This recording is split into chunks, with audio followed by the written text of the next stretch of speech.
Mercedes has produced the W15 car for the 2024 Formula One World Championship with a lot of high hopes and expectations.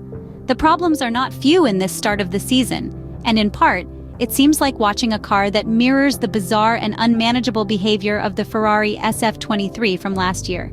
Yes, because the black and gray single-seater has a big wind sensitivity issue and generally loses downforce suddenly at certain speed ranges. A wobbly rear that cannot stabilize and allow the Mercedes driver to extract its full potential. Conversely, without explanation, under certain conditions, it changes its behavior, and the performance suddenly improves, as at times happened to Ferrari's 2023 Formula One car in specific track conditions. This is the brief summary of the latest work of aeromechanical engineering from Brackley. The team led by Toto Wolff after its dominant years until 2021 has now encountered issues ever since the assembly phase of its new Formula One project. Once the W15 was placed on the 7-post rig, a dynamic bench that simulates track surface conditions and camber angle, an alarm was triggered regarding the mere dynamic operation on the kinematics at the rear, which, as we know, has been redesigned to a pushrod system. Once on track, the W15 revealed other key issues, as setting the ground clearance on both axles is quite difficult. Porpoising still often triggers, the tedious phenomenon that makes the car bounce, causing significant aerodynamic imbalances. On the other hand, Red Bull and Ferrari have managed to control this phenomenon, allowing them to gain more downforce points. For this reason, before the Australian weekend, we had anticipated that the planned aerodynamic tests included a comparison between the two current versions of the floor available. A useful comparison to test the floor and understand if the German side has taken a wrong direction in terms of development. More will be known in the coming days, following data analysis in the factory. In addition, the German F1 car does not have great reliability in terms of power unit components. Disguised with the excuse of a wrong engine cover, the performance in the opening race went under the radar. But in reality, we have confirmations in this regard. The internal components of the car dedicated to cooling have a complicated location that does not allow maximum reliability in certain competitive contexts. A tough nut to crack, in short. A controversial issue that engineers are passing around, already quite worried. In all this, is it necessarily to point fingers at someone responsible? Find a scapegoat? Generally, at such high levels, it happens that heads roll.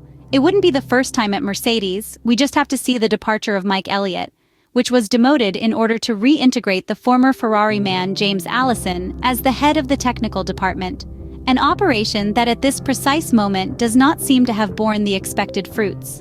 The fundamental problem of the German car has a first and last name that Ferrari has also struggled with in the last few years: lack of understanding. It's about understanding, as the good Mattia Binotto would say.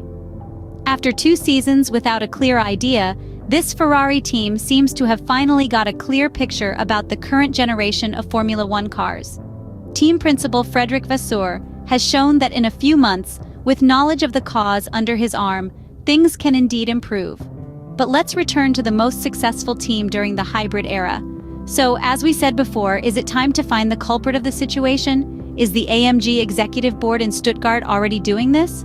Who knows? In the meantime, we can report the comments of the co-owner and team principal of Mercedes. The 52-year-old Austrian manager maintains that as a party involved, he must ensure to contribute positively and creatively. For this reason, he defines himself ready to listen to ideas that may help improve the situation, seeing that the ambitious Mercedes boss is strongly intent on overturning this negative situation as soon as possible.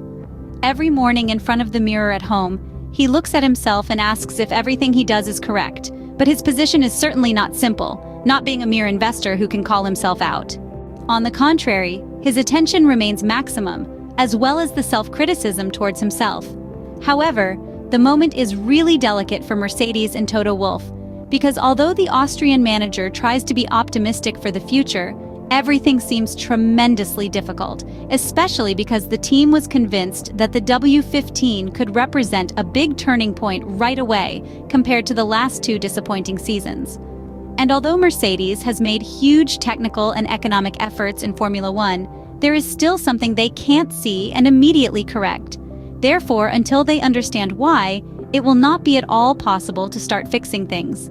However, there is a plan: to dig deep, to dive into the most hidden recesses of the mind to increase the understanding of the W15, to take inspiration from McLaren and Ferrari, which by taking the right path have produced a fundamentally strong car with some limits, but still understandable and capable of reacting to tuning. The setup window must be widened to always find the correct working point beyond the car's maximum potential.